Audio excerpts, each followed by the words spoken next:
பதட்டமும் மன உளைச்சலும் நம் வாழ்க்கையை எவ்வாறு பாதிக்கிறது? படித்ததில் பிடித்தது. அந்த மன்னன் ஒரு மாவீரன். ஒரு முறை போரில் தோல்வி ஏற்பட்டு எதிரிகளிடம் சிக்கிக் கொண்டார். தோல்வியடைந்த மன்னனை கைது செய்யப்பட்டு தனிச்சிறையில் தனிமையில் அடைத்தனர். சிறையில் மன உளைச்சலில் அவரின் கடைசி காலம் கழிந்தது. அவரை பார்க்க வந்த அவரின் நண்பர் ஒருவர் அவரிடம் ஒரு சதுரங்க அட்டையை கொடுத்து, இது உங்களின் சிந்தனையை செயல்பட வைக்கும், தனிமையை போக்கும் என்று கூறி அவரிடம் கொடுத்தார்.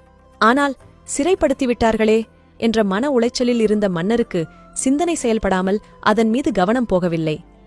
சிறிது காலத்தில் அந்த மன்னன் இறந்தும் போனார்.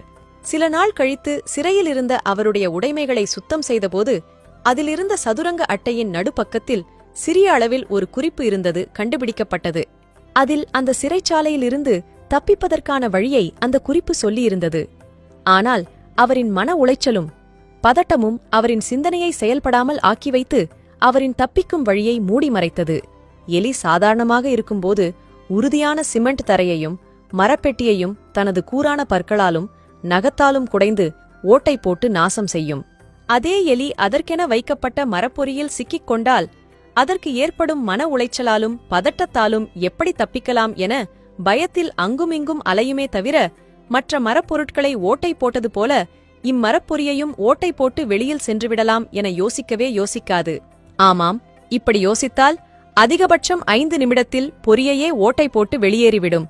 ஆனால் மரப்பொறியில் சிக்கிய எலியை நீங்கள் 5 நாட்கள் அப்படியே வைத்திருந்தாலும் அது தன்னால் வெளிவர முடியாத ஏதோ ஒரு பொறியில் அடைத்து வைத்துவிட்டது போன்றே அங்கும் இங்கும் அலைபாயும்.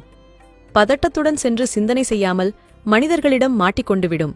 நம்மை யாரும் காப்பாற்ற மாட்டார்களா என ஏக்கத்தோடு பார்க்கும். அதற்கே உயிர் பிழைக்க வழி தெரிந்தாலும் அந்த பதட்டத்தில் அதனது மூளை வேலை செய்யாது. மாவீரனானாலும் சரி, சிறிய எலியானாலும் சரி, பதட்டமும் மன உளைச்சலும் அவர்களின் சிந்தனையை செயல்படாமல் வைத்து முன்னேற்றத்திற்கான வழியை அடைத்து விடுகிறது. மனிதனும் பல நேரத்தில் இப்படித்தான் பல பிரச்சனைகளிலிருந்து வெளியே வர தெரிந்தும் பொறுமை இல்லாததால் தனது வாழ்க்கையை துறக்கிறான்.